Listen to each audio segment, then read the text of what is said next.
Salam sejahtera selalu buat kita semuanya. Bagaimana kabar? Kita berjumpa lagi pada sesi pertemuan di Hotel Accounting. Pada kesempatan ini kita akan bersama-sama mengupas yang terkait dengan sistematika peranan store dalam pembelian barang yang terkait dengan purchasing. Bagaimana hal-hal yang ada di dalamnya dan yang seharusnya dikondisikan.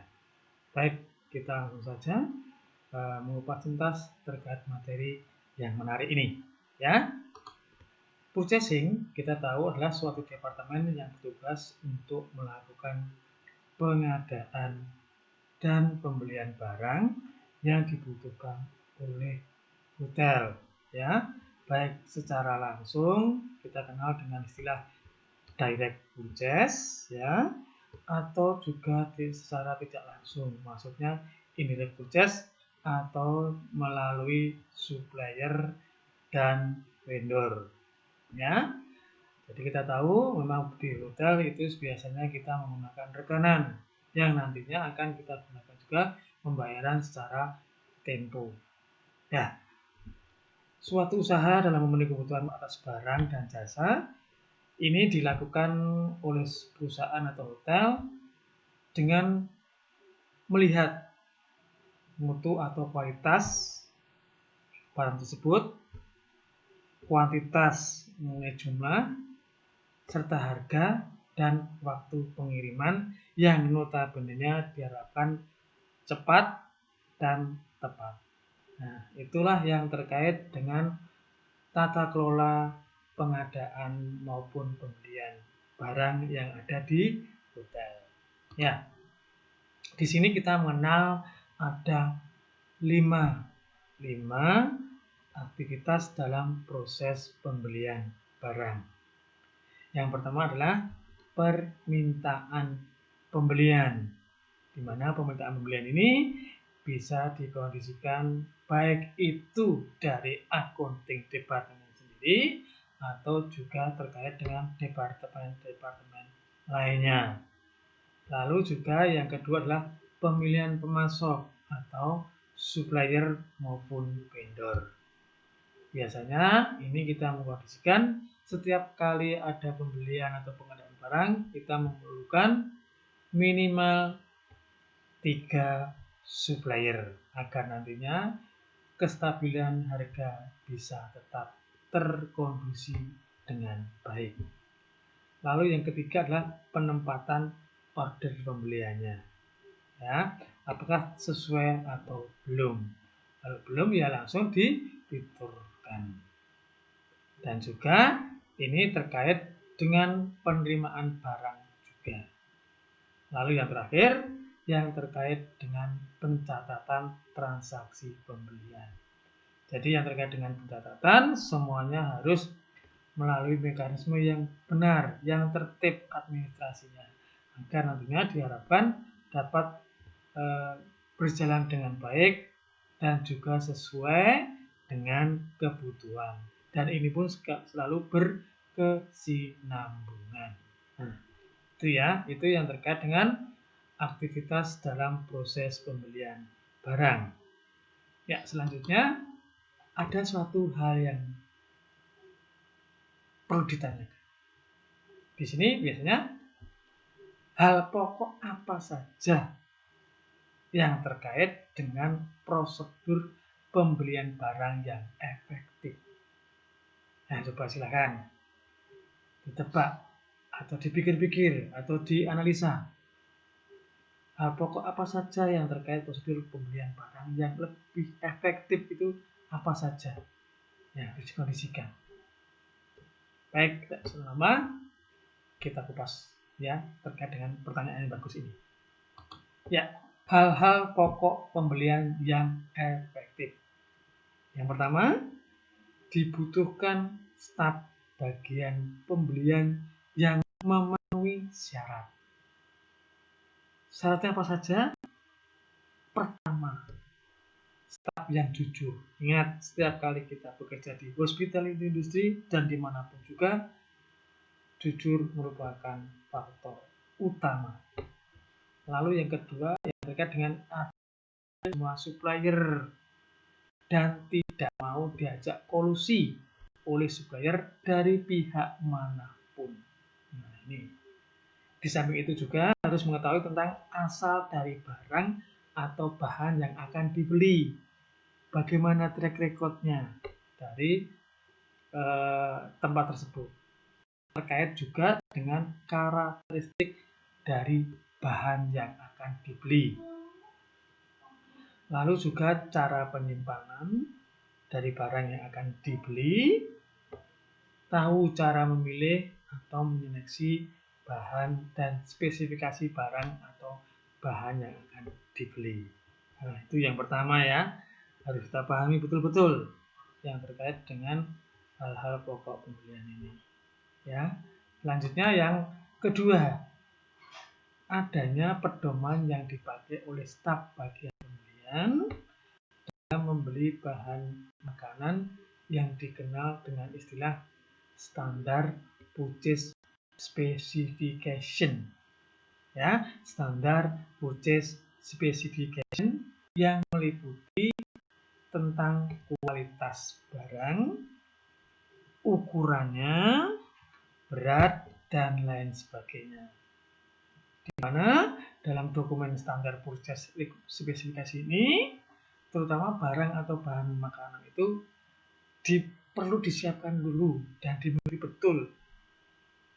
Yang nantinya akan jadi pegangan bagi semua staf pembelian, staf penerimaan, dan juga tentu saja oleh pihak supplier sebagai pemasok barang tersebut.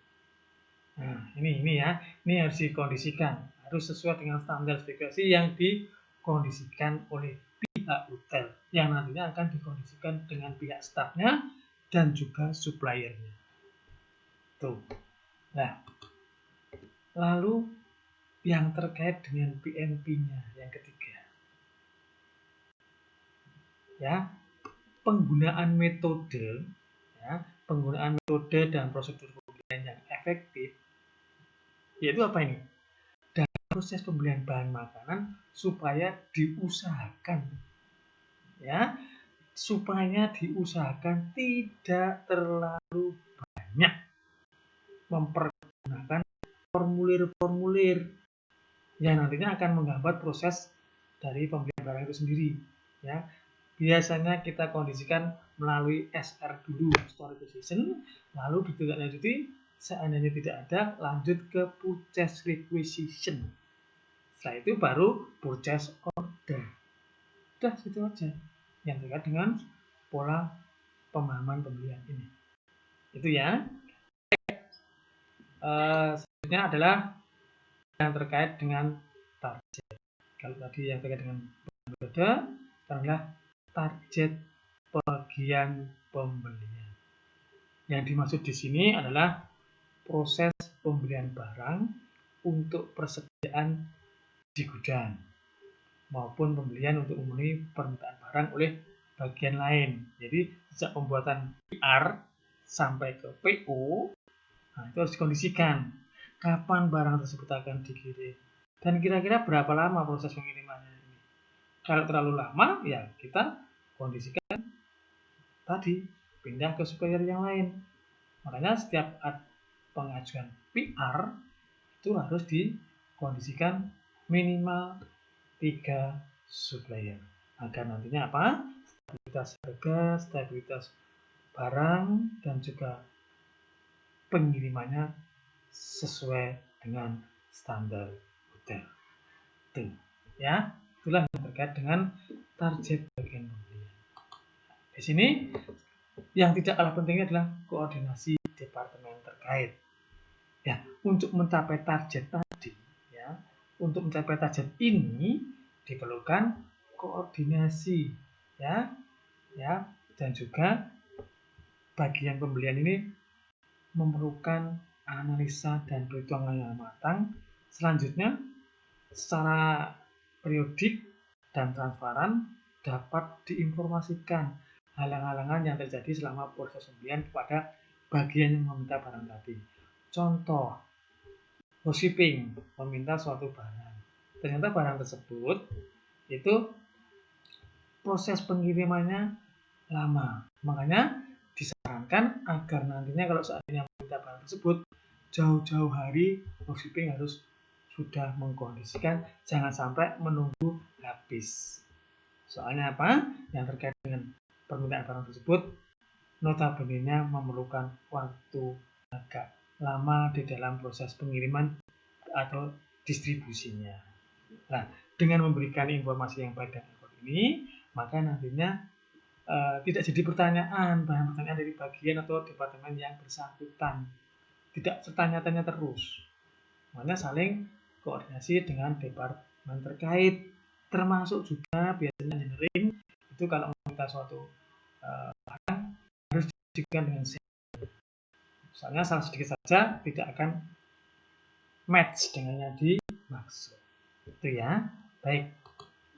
Lalu perlakuan barang-barang tertentu. Nah, dengan mengetahui berapa lama waktu pengiriman, ya, maka kepada bagian seperti ini tadi toh engineering dan bagian dapur terutama kitchen ya, yang merupakan barang tersebut dapat membuat perencanaan dan jadwal pembelian barang dengan lebih tepat waktu atau lebih yang tadi, jangan terlalu mepet.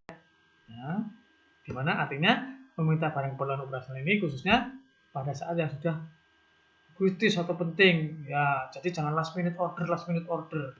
Harusnya di arrange jauh-jauh hari sebelumnya kalau barang tersebut sudah mulai menipis. Itu ya, makanya kan di sini adalah selain keterkaitan antar departemen terkait juga terkait dengan mekanisme atau karakteristik perlakuan barang tersebut. Itu ya. Selanjutnya teknik sekarang, teknik membeli barang. Teknik yang dimiliki ya, tujuannya adalah untuk mendapatkan harga beli barang yang paling murah, tentunya dengan kualitas yang lebih atau paling baik.